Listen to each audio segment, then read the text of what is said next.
Hello dear students. तो last lecture में हमने वेलोसिटी के बारे में पढ़ा था, उसका फॉर्मूला डिराइव किया था, उसके ऊपर बेस्ट क्वेश्चंस किए थे। ठीक है, इसके अलावा हमने एनर्जी के बारे में पढ़ा था और उसका फॉर्मूला भी डिराइव किया था। ठीक है तो आई होप आप लोगों को याद होंगे, समझ में आया होगा। रेडियस का क्या फॉर्मूला होता है? 0.529 इंटू आगे क्या, n²/z। ठीक है, ये आपकी आएगी एंगस्ट्रॉम में। ठीक है, इसके अलावा आपकी वेलोसिटी का क्या फॉर्मूला होता है?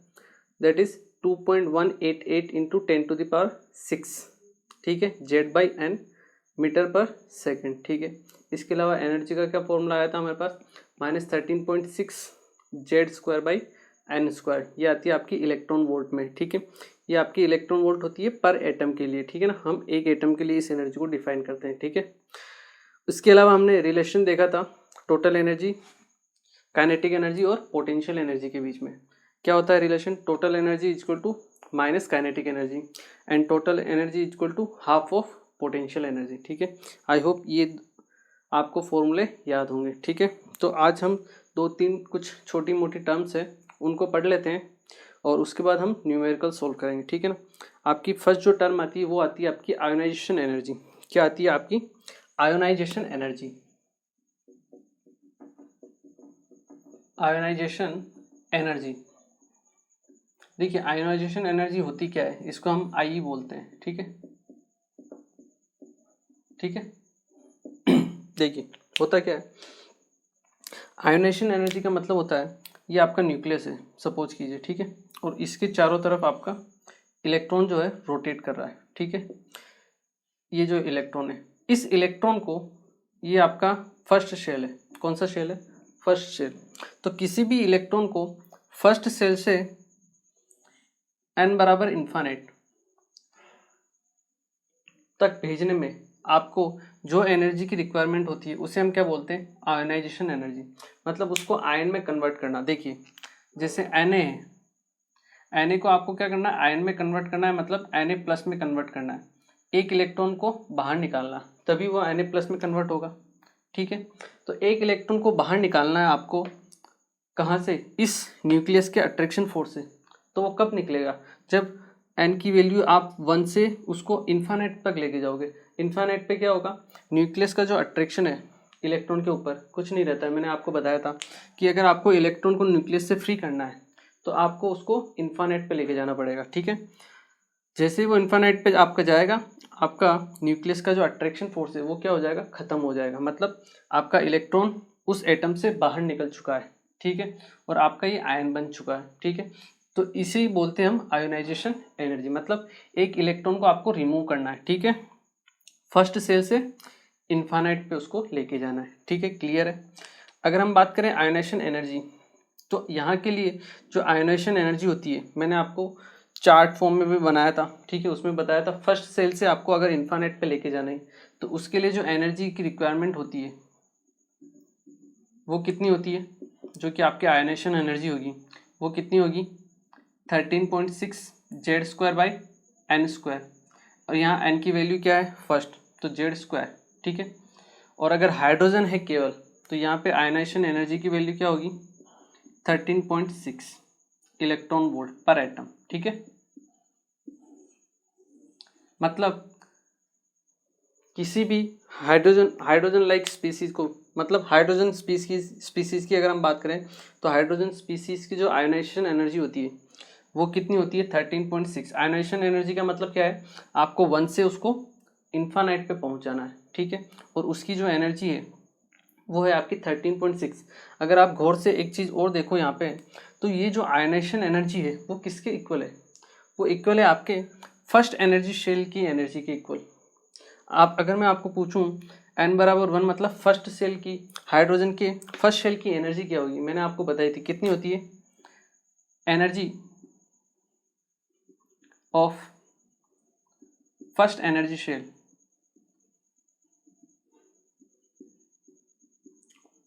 फॉर हाइड्रोजन वो कितनी होती है? n बराबर 1 है तो -13.6 इलेक्ट्रॉन वोल्ट। Z²/n², n की वैल्यू भी 1 और Z की वैल्यू भी 1, तो -13.6 इलेक्ट्रॉन वोल्ट है। अगर हमें यहाँ से ये एक इम्पोर्टेंट चीज़ पता पड़ती है, ठीक है, कि अगर आपको किसी भी एटम के लिए आयनाइजेशन एनर्जी की वैल्यू दी हुई है, इसका मतलब आपको उसके फर्स्ट एनर्जी शेल की वैल्यू दी हुई है। क्या दी हुई है? फर्स्ट एनर्जी शेल की वैल्यू। क्यों? क्योंकि आयनाइजेशन एनर्जी है जो हम निकालते हैं वो फर्स्ट एनर्जी शेल के लिए ही निकालते हैं, ठीक है ना। फर्स्ट से वो कहाँ पे जाएगा? इन्फानाइट पे, ठीक है, उसे ही हम आयनाइजेशन एनर्जी बोलते हैं। या फिर अगर आपको एनर्जी ऑफ फर्स्ट शेल दी हुई है तो उसका नेगेटिव साइन कर दीजिए। अगर आपको एनर्जी नेगेटिव है तो ये हो जाएगी पॉजिटिव, तो इसका मतलब आपको उसकी आयनाइजेशन एनर्जी भी पता है, ठीक है ना। ये चीज़ आपको ध्यान रखनी है, ठीक है। यही होती है सिंपल आयनाइजेशन एनर्जी, मतलब 1 से उसको इन्फानाइट तक पहुंचाना है, जो एनर्जी चाहिए वो उसकी आयनाइजेशन एनर्जी, ठीक है। तो डेफिनेशन अगर हम लिखना चाहें तो लिख भी सकते हैं, the energy required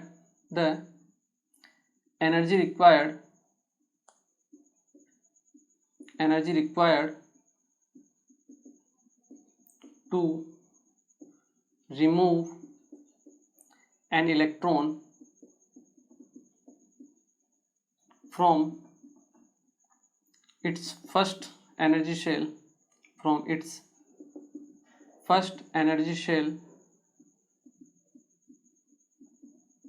to infinite,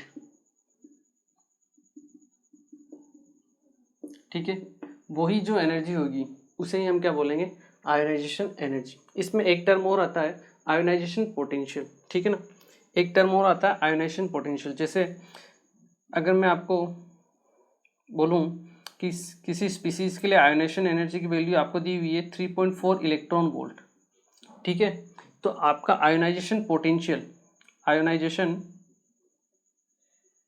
potential जो होगा वो क्या होगा? 3.4 वोल्ट। आपको उसको ई से डिवाइड कर देना है केवल, वो किस में हो जाएगा? आपका आयोनाइजेशन पोटेंशियल में चेंज हो जाएगा, ठीक है ना। तो ये चीज़ भी आपको ध्यान रखनी है। कभी कभी आपको आयोनाइजेशन एनर्जी देगा, कभी कभी आपको आयोनाइजेशन पोटेंशियल देगा। आयोनाइजेशन एनर्जी दी है और पोटेंशियल पूछा है तो ई से डिवाइड करको 3.4 वोल्ट में आ जाएगा, क्योंकि पोटेंशियल वोल्ट में आता है, ठीक है। अगर आपको आयोनाइजेशन पोटेंशियल दिया हो तो उससे आप आयोनाइजेशन एनर्जी भी निकाल सकते हो। क्या कर सकते हो? 3.4 को मल्टीप्लाई कर दो ई से, तो ये 3.4 ई भी आपकी आयोनाइजेशन एनर्जी हो जाएगी, ठीक है। तो इसे नोट कीजिए। फिर हम पढ़ते हैं बाइंडिंग एनर्जी के बारे में कि बाइंडिंग एनर्जी क्या होती है, ठीक है। ओके, देखिए हम स्टार्ट करते हैं बाइंडिंग एनर्जी के बारे में कि बाइंडिंग एनर्जी क्या होती है।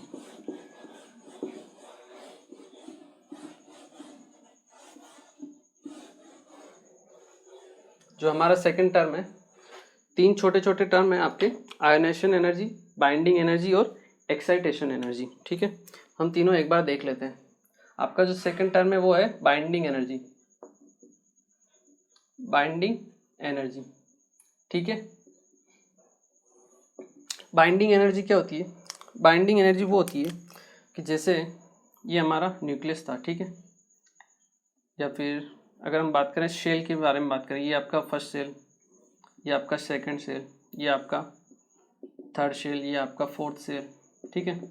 तो आपको क्या है, अगर फर्स्ट से इन्फानाइट पे पहुंचाना है, कोई ना कोई आपका न्यूक्लियस है, न्यूक्लियस का अट्रैक्शन किसी ना किसी इलेक्ट्रॉन पे रहेगा, ठीक है। उस इलेक्ट्रॉन को आपको इन्फानाइट पे पहुंचाना है। कहाँ पे पहुंचाना है? इन्फानाइट, मतलब वो बाइंड है। न्यूक्लियस ने क्या कर रखा है? इलेक्ट्रॉन को बाइंड करके रखा हुआ है। आपको क्या है, उसको रिमूव करके इन्फानाइट तक पहुंचाना है। उसमें जो आपको एनर्जी लगेगी उसे हम कहेंगे बाइंडिंग एनर्जी। बाइंडिंग एनर्जी और आयोनाइजेशन एनर्जी में क्या डिफरेंस है कि आयोनाइजेशन एनर्जी तभी हम लेते हैं जब आपका इलेक्ट्रॉन क्या हो? फर्स्ट सेल में हो, ठीक है ना। तो फर्स्ट सेल से आपको अगर इन्फानाइट में पहुंचाना है, फर्स्ट सेल से आपको अगर इन्फानाइट में इलेक्ट्रॉन को पहुंचाना है तो उसे हम कहेंगे आयोनाइजेशन एनर्जी। लेकिन फर्स्ट सेल के अलावा सेकंड, थर्ड, फोर्थ कहीं पे भी हो, वहां से इलेक्ट्रॉन को पहुंचाना है आपका n इक्वल टू इन्फानाइट में, तो जो एनर्जी हम काम में लेंगे उसे हम क्या कहेंगे? बाइंडिंग एनर्जी, ठीक है। तो हम क्या कह सकते हैं? Energy required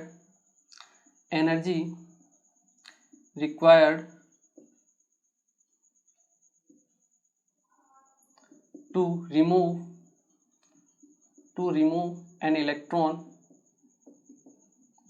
an electron from any energy shell और एनी गिवन एनर्जी शेल, आपको जो एनर्जी शेल दिया हुआ है उसमें से इलेक्ट्रॉन को बाहर निकालना है इन्फानाइट पे, तो उसे हम क्या कहेंगे, बाइंडिंग एनर्जी। आयनाइजेशन एनर्जी में आपका 1 से निकलेगा, ठीक है। तो अगर हम बात करें जब n बराबर 1 होगा, व्हेन n इक्वल टू 1, तब क्या होगा, आपकी जो बाइंडिंग एनर्जी होगी वो किसके इक्वल हो जाएगी, आपकी आयनाइजेशन एनर्जी के इक्वल, ठीक है ना। अगर 1 से निकालेंगे तो जो आयनाइजेशन एनर्जी होगी वही क्या होगी, उसकी आयनाइजेशन एनर्जी, मतलब जो बाइंडिंग एनर्जी होगी वही क्या होगी, आयनाइजेशन एनर्जी, ठीक है। तो अगर मान लो आपको सेकंड से पहुंचाना है आपको इन्फानाइट में, ठीक है, सेकंड से आपको इन्फानाइट पे आपको पहुंचाना है, तो क्या होगी, उसकी जो बाइंडिंग एनर्जी होगी वो किसके इक्वल होगी, इस एनर्जी जो आपका सेकंड एनर्जी शेल है उसकी एनर्जी के इक्वल। हमने देखा था एनर्जी जो फर्स्ट शेल के लिए थी वो कितनी थी आपकी, -13.4 इलेक्ट्रॉन वोल्ट, ठीक है। यहाँ पे थी आपकी कितनी, -3.4, ठीक है, 13.6, ठीक है, ये आपकी थी -3.4, ठीक है। इसके बाद कितनी थी आपकी, -1.51, ठीक है ना। इस तरह से आपकी कंटिन्यू चल रही थी, ठीक है। तो अगर आपको आयनाइजेशन एनर्जी हमने निकाली थी, फर्स्ट से कहाँ पहुँचाना था, इन्फानाइट में, तो उसकी जो आयनाइजेशन एनर्जी थी वो कितनी थी, 13.6 इलेक्ट्रॉन वोल्ट, मतलब आपको 13.6 इलेक्ट्रॉन वोल्ट उसको एनर्जी देनी पड़ेगी, तब क्या होगा, आपका इलेक्ट्रॉन फर्स्ट से इन्फानाइट पहुँचेगा। अब हमें निकालनी है बाइंडिंग एनर्जी। मान लो n बराबर सेकंड शेल पे है, ठीक है, सेकंड पे हो, थर्ड पे हो, फोर्थ पे हो, कहीं पे भी हो, मतलब जिस शेल में है उसकी जो एनर्जी है आपकी वही उसकी क्या होगी, आपकी बाइंडिंग एनर्जी। मतलब आपको सेकंड से इन्फानाइट पे पहुंचाना है तो उसकी बाइंडिंग एनर्जी क्या होगी, 3.4 इलेक्ट्रॉन वोल्ट। तो हम यहाँ क्या लिख सकते हैं, binding energy is equal to energy of nth energy shell, या फिर binding energy of nth energy shell. मतलब आपको अगर बाइंडिंग एनर्जी निकालनी है थर्ड के लिए, binding energy of third energy shell आपको निकालनी है, तो आपकी जो एनर्जी होगी वो थर्ड जो एनर्जी शेल होगा उसकी एनर्जी के इक्वल ही होगी, ठीक है ना। कोई कन्फ्यूजन मत रखना, ठीक है। 1 से निकालना है इन्फानाइट में आयनाइजेशन एनर्जी, किसी भी ओर से निकालना है बाइंडिंग एनर्जी। अब मान लो इन्फानाइट पे नहीं निकालना है, हर बार इन्फानाइट पे क्यों लेके जाए, मान लो 1 से 2 पे लेके जाएं, 2 से 3 पे लेके जाएं, 1 से 4 पे लेके जाएं, 2 से 5 पे लेके जाएं, तो होती है आपकी थर्ड टर्म, वो होती है आपकी एक्साइटेशन एनर्जी। क्या होती है आपकी एक्साइटेशन एनर्जी, क्या होती है आपकी एक्साइटेशन एनर्जी। इसमें क्या होगा, इसमें आपको जरूरी नहीं कि आप 1 से इन्फानेट लेके जाओ या 2 से इन्फानेट लेके जाओ, कहीं से भी इन्फानेट लेके जाओ, कोई ज़रूरी नहीं। 1 से 5 लेके जाओ, 2 से 3 लेके जाओ, मतलब जो बीच के गैप है वही क्या होंगे, आपकी एक्साइटेशन एनर्जी, ठीक है। तो हम क्या लिख सकते हैं, energy required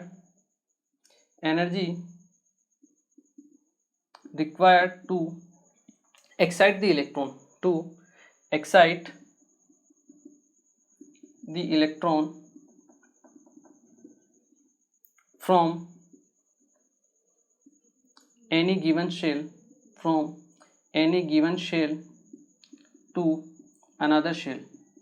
to another energy shell। मतलब एक्साइट करना है आपको इलेक्ट्रॉन को किसी भी गिवन शेल से दूसरे एनर्जी शेल में, तो वो जो एनर्जी होगी उसे हम क्या बोलेंगे, एक्साइटेशन एनर्जी, ठीक है। एक्साइटेशन पोटेंशियल क्या होगा, जो ईवी होगी उसमें से ई हटा दो, वही आपका excitation potential. Binding energy 1.51 EV है, बाइंडिंग पोटेंशियल क्या होगा 1.51 वोल्ट, ई हटा दो, मतलब पोटेंशियल का मतलब है ई को हटा देना है, ठीक है। तो ये 2-3 छोटी छोटी टर्म्स है जो आपको याद होनी चाहिए, ठीक है, क्योंकि क्वेश्चन में कभी कभी डाल दी जाती है, ठीक है। तो इसे नोट कीजिए, फिर हम पढ़ते हैं इनके ऊपर कुछ न्यूमेरिकल्स, ठीक है, इसे नोट कीजिए आप, ओके। देखिए अब हम करते हैं इसके ऊपर कुछ बेस्ट न्यूमेरिकल, ताकि आपकी प्रैक्टिस हो और आपको समझ में आए कि अभी तक हम लोग क्या पढ़ रहे हैं, ठीक है। देखिए क्वेश्चन करते हैं हम, क्वेश्चन क्या कहता है,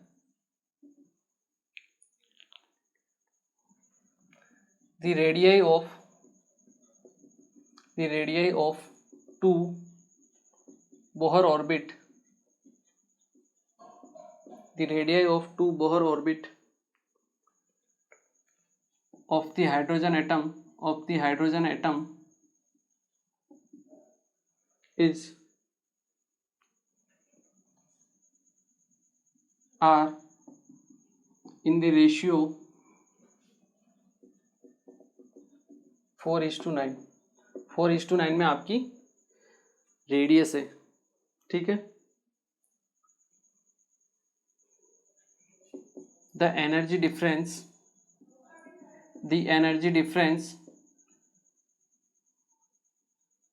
between them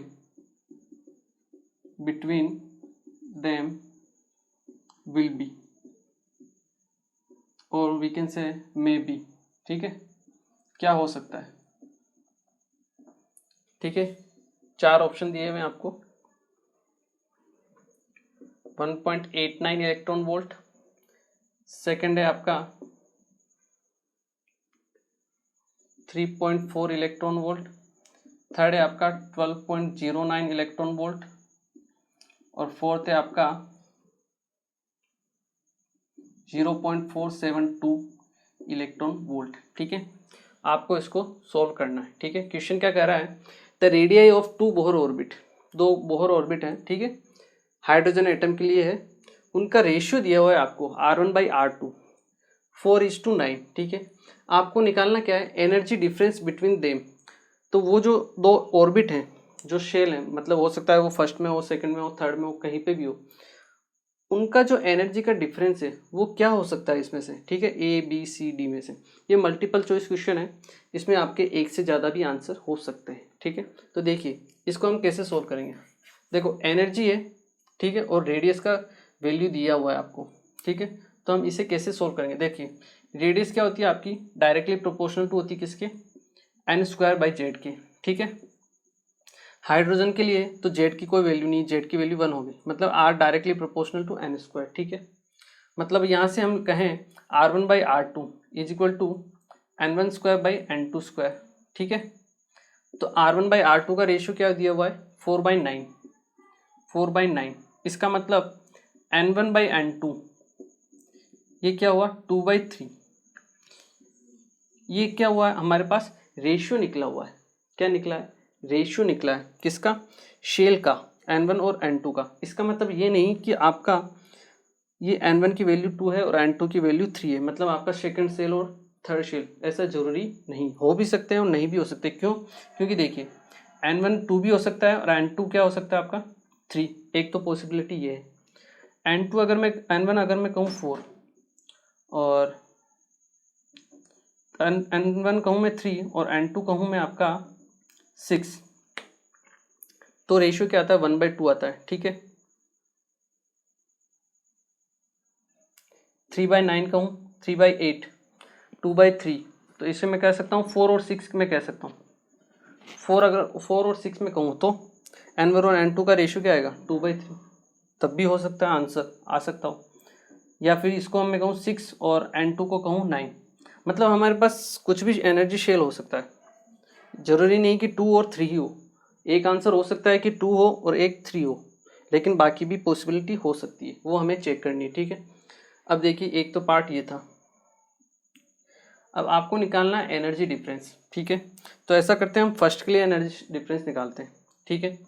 एनर्जी की वैल्यू क्या होती है आपकी -13.6 Z²/n², जेड की वैल्यू 1, सब कुछ डिपेंड करेगा n के ऊपर। तो एनर्जी डिफरेंस अगर हम फर्स्ट वाले केस में ले तो क्या होगी आपके पास वैल्यू -13.6 Z² n² मतलब n1² कितना आपका 4 / 4 माइनस एनर्जी डिफरेंस क्या होगा, देखिए एनर्जी डिफरेंस डेल्टा ई क्या होता है, सेकंड से थर्ड में गया तो E3 - E2, ठीक है ना। यहाँ से हम क्या निकाल रहे हैं, E2 की वैल्यू, कंफ्यूजन नहीं होना चाहिए आपको, ठीक है। ये फॉर्मूला है, ये E3 - E2, E3 की अगर वैल्यू निकालें तो -13.6 जेड तो आपका 1 ही है, डिवाइड बाई एन, n2 कितना है 3, 3 का स्क्वायर मतलब 9, माइनस E2 ये होगा minus 13.6, Z square divide by N square, 2 का स्क्वायर 4, इसको सोल्व कीजिए, माइनस 13.6 डिवाइड बाई 9, ठीक है। तो देखिए ये माइनस माइनस हो जाएगा प्लस, तो डिवाइड बाई 4, इसको मैं पहले लिखता हूँ माइनस 13.6 डिवाइड बाई 9, इसे सोल्व कीजिए, 36, 13.6 को मैं कॉमन ले लेता हूँ, कितना बचेगा 9, 9 माइनस 4 5, ठीक है। एक तो वैल्यू ये आएगी, तो 13.6 इंटू 5 डिवाइड बाई 36, एक वैल्यू तो ये आ सकती है, इससे सोल्व कीजिए आप, कितनी वैल्यू आ सकती है, सोल्व कीजिए 68 डिवाइड बाई 36, 68 डिवाइड बाई 36 करोगे तो 36 इंटू 2 कितना होता है 72, मतलब ये 2 से कम रहेगी, 2 से कम वैल्यू आपके पास एक ही है 1.89, तो मतलब आपके पास एक आंसर तो ये आएगा कि हाँ ये हो सकता है, क्लियर है। मल्टीपल चॉइस है, सेकंड भी ट्राई कर लेते हैं, N1 1 और N2 कितना है 6, इसमें ट्राई कर लेते हैं, यहाँ पे एनर्जी डिफरेंस देख लेते हैं, क्या होगा E6 minus E4, E6 minus E4, ठीक है, क्या हुआ माइनस 13.6 डिवाइड बाई 6 का square 36, minus minus 13.6 divide by 4 का स्क्वायर 16, ठीक है।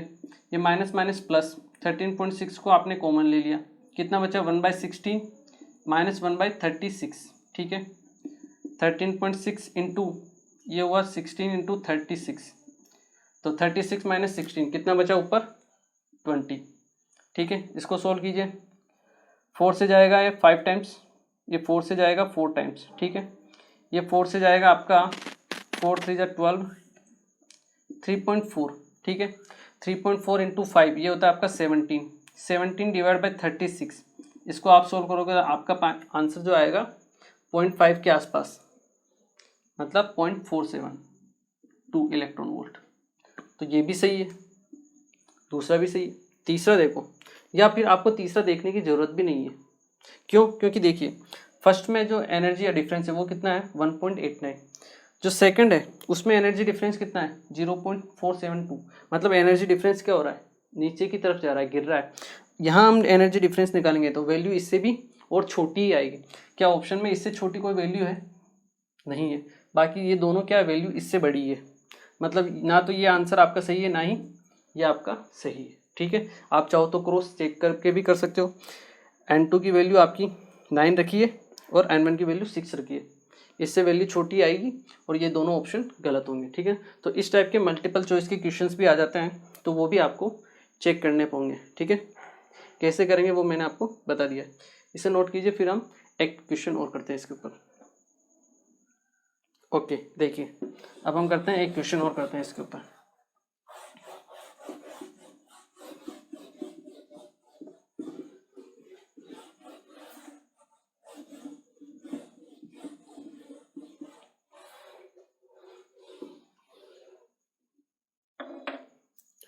क्वेश्चन क्या कहता है, क्वेश्चन है आपका, क्वेश्चन नोट कीजिए, the energy of an electron in the first orbit of hydrogen atom, in the first orbit of hydrogen atom is 13.6 electron volt, ठीक है। 13.6 इलेक्ट्रॉन वोल्ट आपको दी हुई है, ठीक है, माइनस है, ठीक है ना। आगे क्या है, the possible energy values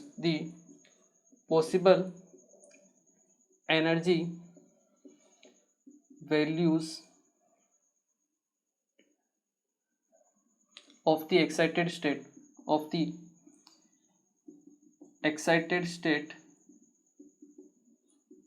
for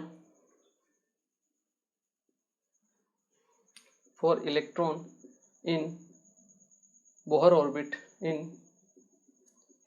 orbit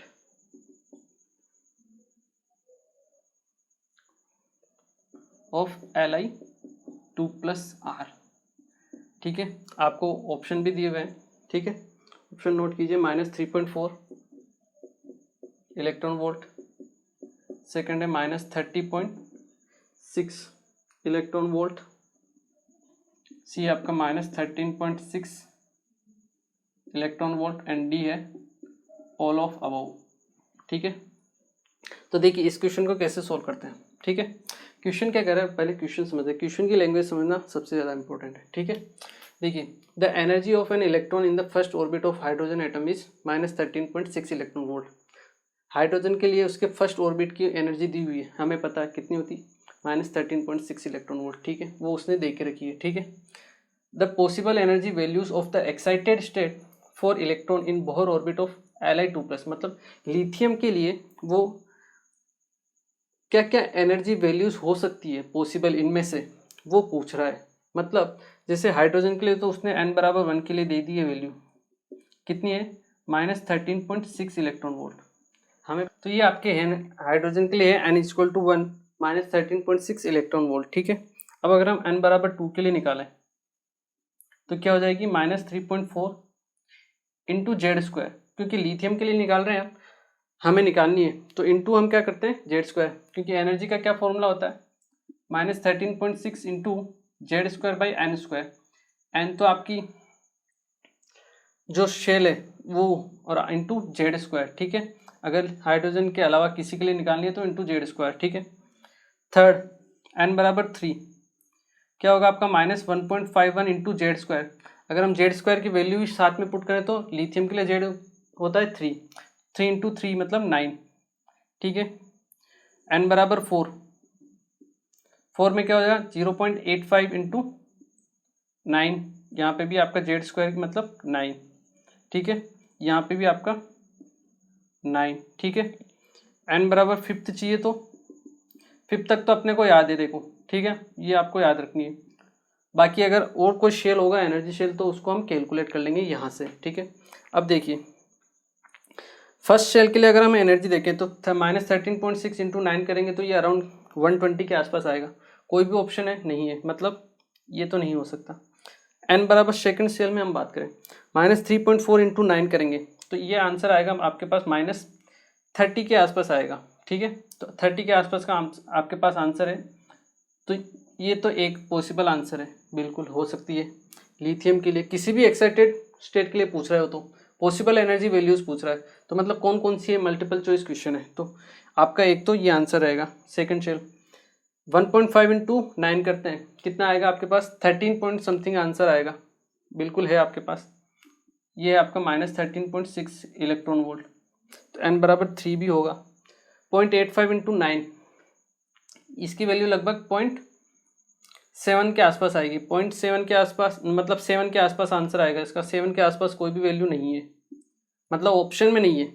अगर ऑप्शन में होती तो ये भी होता। ठीक है, n = 5 के लिए देखते हैं, 0.54 इंटू 9, ये कितना होगा, लगभग ये होगा 4.5 के आसपास, तो आंसर नहीं है, ये भी नहीं। n = एक ऑप्शन और दिख रहा है तो उसको भी हमें चेक करना पड़ेगा। n = हम 6 के लिए चेक करते हैं, यहाँ से चेक करते हैं, -13.6 इंटू Z² 9 / 6 का स्क्वायर 36।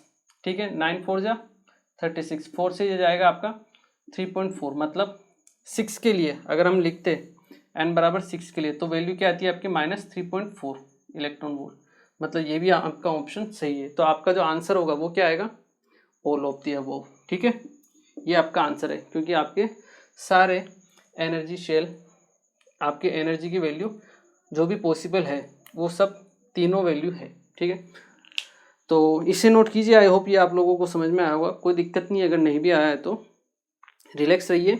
पिछला आपको जो पढ़ाया हुआ है एनर्जी का कॉन्सेप्ट, उसको एक बार पढ़िए, देखिए कि कैसे हम फॉर्मूले से डिराइव कर रहे हैं। ठीक है ना, एनर्जी हाइड्रोजन के लिए और हाइड्रोजन लाइक स्पीसीज के लिए, तो आपको धीरे धीरे एक एक क्वेश्चन करोगे तो आपको बिल्कुल समझ में आएंगे। ठीक है, इसे नोट कीजिए, फिर हम इसके ऊपर बेस्ट कुछ और न्यूमेरिकल करते हैं। ठीक है,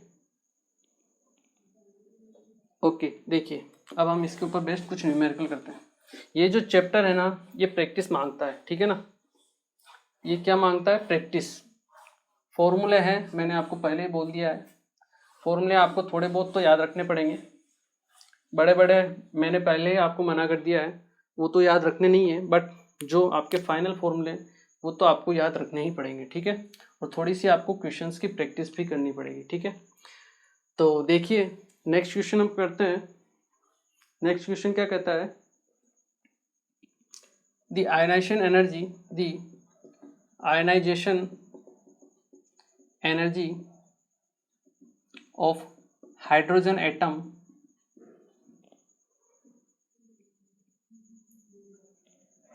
in the ground state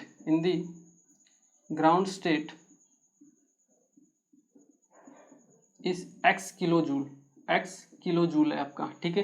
पर मोल भी हो सकती है, ठीक है। x किलोजूल आपको दी हुई है। आपको क्या फाइंड आउट करना है, the energy required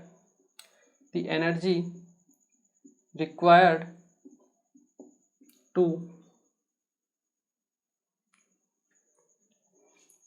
energy required for an electron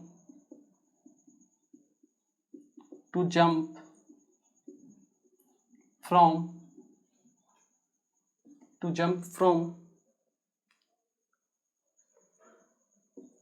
second orbit to third orbit will be, ठीक है।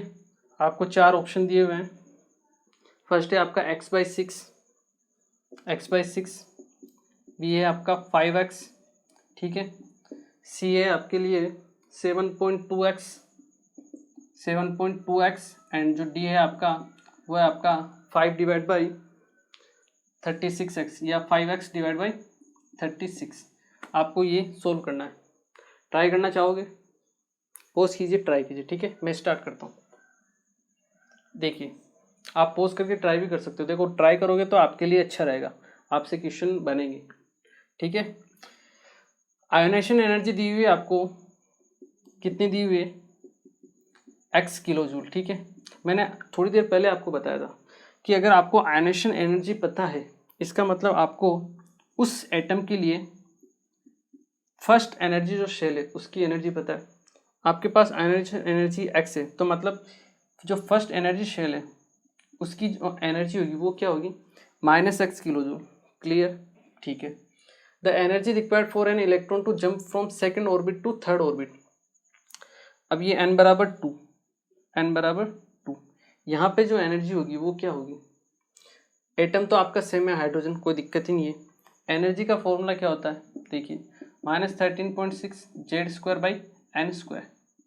मतलब जो आपकी एनर्जी है, जेड तो फिक्स है इसी, डिवाइड बाई n²। मतलब अगर आपकी पहले एनर्जी x है तो सेकंड में एनर्जी क्या होगी, x/4। 2 का स्क्वायर कितना, मतलब 4। तो यहाँ पे एनर्जी x है तो यहाँ पे एनर्जी क्या हो जाएगी आपकी, x/4 सेकंड के लिए।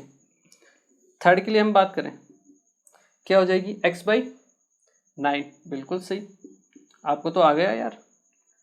देखिए आपको कहाँ से कहाँ पहुँचना है, jump from second to third, ठीक है। यहाँ से आपको यहाँ तक जाना है तो एनर्जी चाहिए, निकाल लो डेल्टा ई।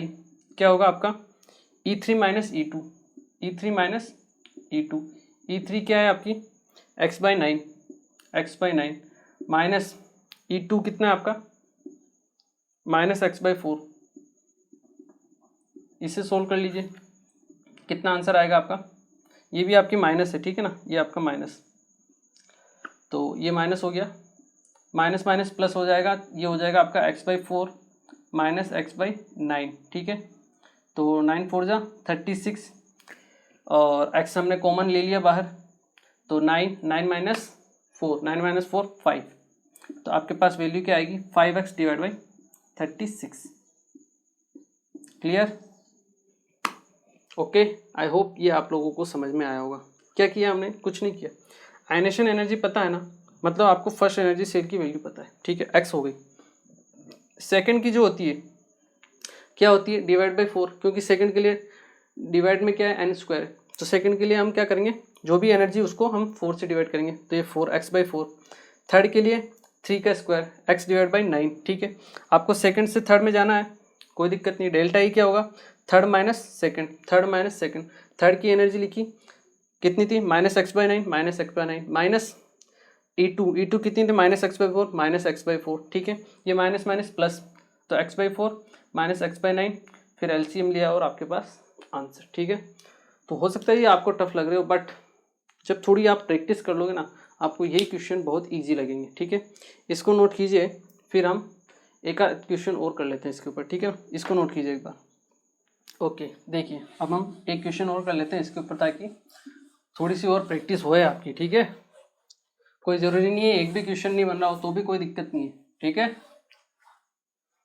बनेंगे, चिंता मत करो, पर आपको कोशिश पूरी करनी है, ठीक है ना, अपनी तरफ से ट्राई पूरा करना है।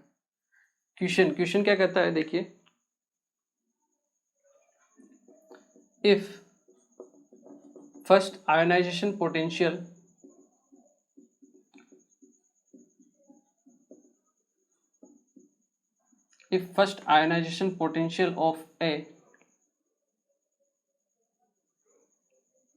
of an atom is 16 volt, क्या दिया हुआ आपको, 16 वोल्ट दिया हुआ है, ठीक है।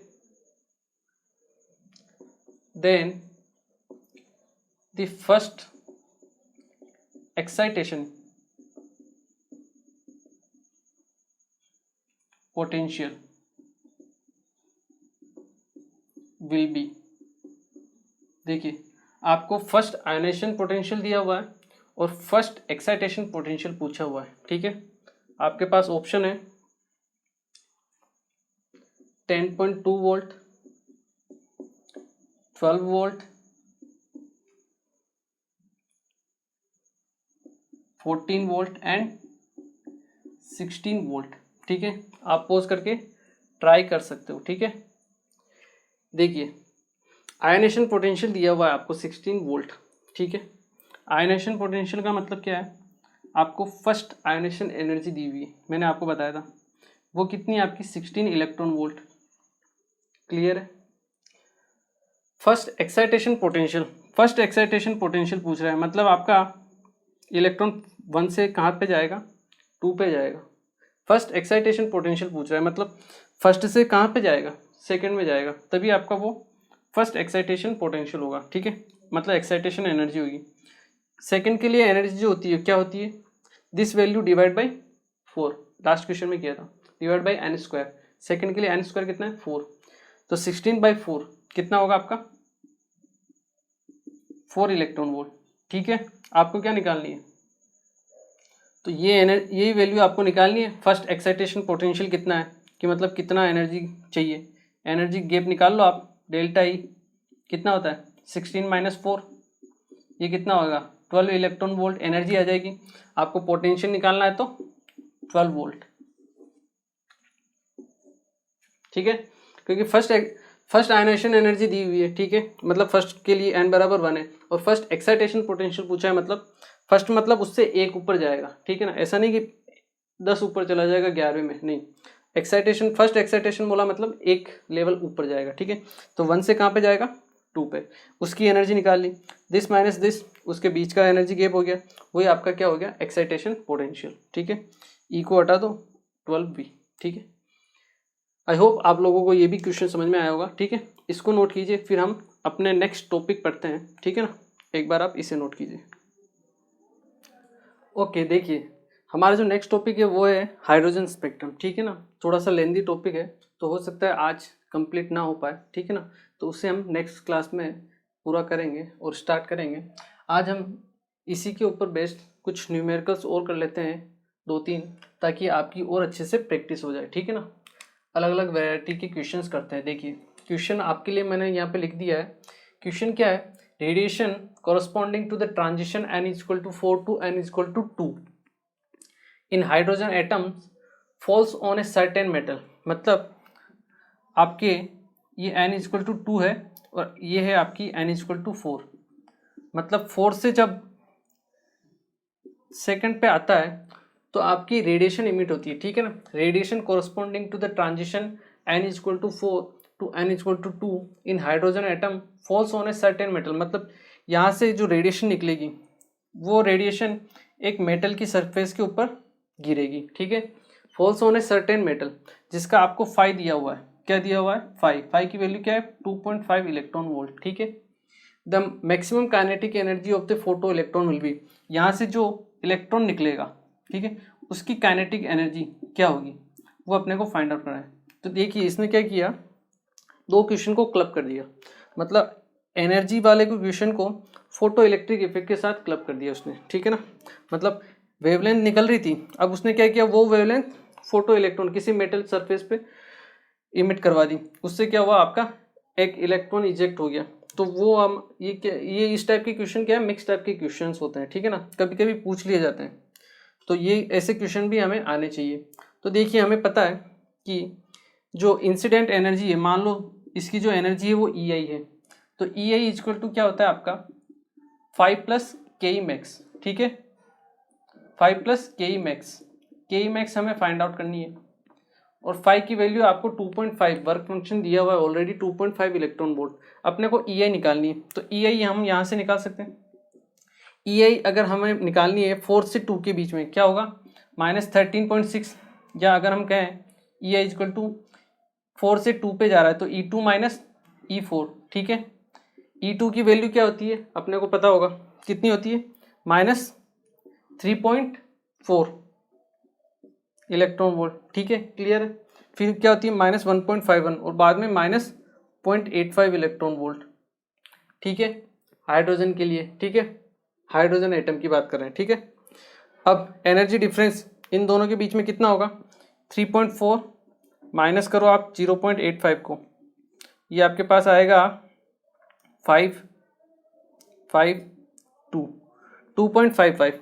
तो एनर्जी डिफरेंस जो आया आपके पास वो कितना आया, 2.55 इलेक्ट्रॉन वोल्ट, ठीक है।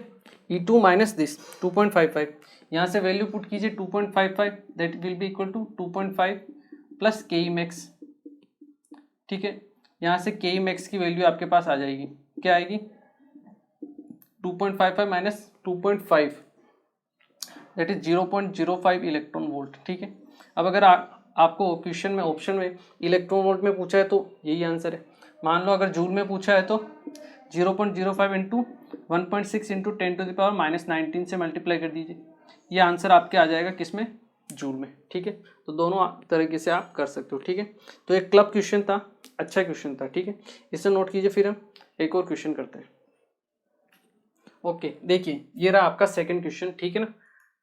क्वेश्चन क्या कहता है, the energy of first second and third energy levels of a certain atom is E, 4E/3 and 2E।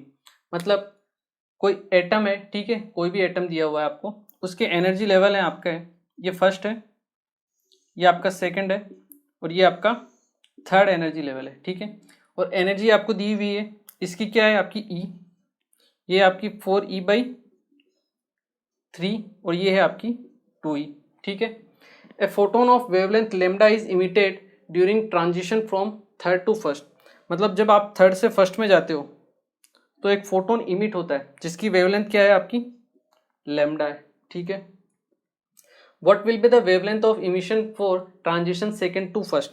मतलब जब सेकंड से फर्स्ट में आपका ट्रांजिशन होता है तब लेमडा जो होगी आपकी, ये लेमडा मान लीजिए इमिटेड, ठीक है, इसकी वैल्यू आपको फाइंड आउट करनी है, ठीक है। क्वेश्चन आपके सामने मैंने आपको समझा दिया है, एक बार आप ट्राई कीजिए, ठीक है, फिर मैं आपको समझाता हूँ। किया, ट्राई किया, पॉज करके देखिए। देखिए आपको यहाँ से यहाँ तक का जो वेवलेंथ की दी है उसकी वैल्यू आपको दी हुई है लेमडा, ठीक है। यहाँ से अगर थर्ड से फर्स्ट के लिए अगर हम एनर्जी का डिफरेंस देखें तो 2E माइनस ई किसके इक्वल है आपके पास, E के इक्वल, और E इक्वल टू होता है hc/λ। क्या होता है, hc/λ। यहाँ से अपने पास एक रिलेशन तो ये आया, ठीक है।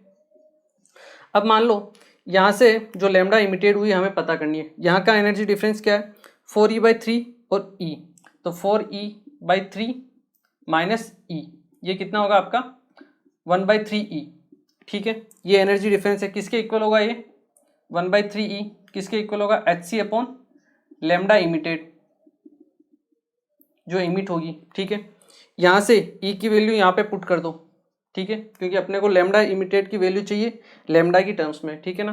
तो अपने को H और C को कैंसिल करना पड़ेगा, तो hc/λ और ये 3, ये 1/3, ठीक है, that will be equal to hc/λ emitted, ठीक है, HC से HC कैंसिल, यहाँ से आपके पास लेमडा इमीडिएट की वैल्यू आ गई, कितनी है 3 लैम्डा।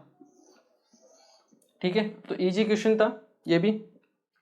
इसमें भी इसने क्या किया, एनर्जी को यूज कर लिया था प्लांक के साथ, प्लांक की वैल्यू के साथ, मतलब E equal to HC upon lambda के साथ उसने मिक्स कर लिया, मतलब आपको वेवलेंथ पूछ ली थी। ठीक है ना, हो सकता है कभी फ्रीक्वेंसी भी पूछ ले।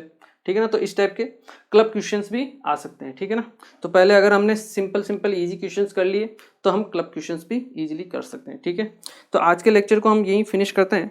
ठीक है ना, आज हमने मेनली आपके जो आयोनेशन एनर्जी है, बाइंडिंग एनर्जी, एक्साइटेशन एनर्जी, ये जो छोटी छोटी टर्म्स है वो देखी, और उसके बाद हमने ढेर सारे न्यूमेरिकल ही किए हैं आज के क्वेश्चन में, आज के जो भी लेक्चर हुआ उसमें। ठीक है ना, तो नेक्स्ट जो लेक्चर है अपना, उसमें हम स्टार्ट करेंगे हाइड्रोजन स्पेक्ट्रम को। ठीक है ना, थोड़ा सा बड़ा टॉपिक है तो आज स्टार्ट नहीं हो पाता, इसलिए मैंने स्टार्ट नहीं किया, मतलब कंप्लीट नहीं हो पाता।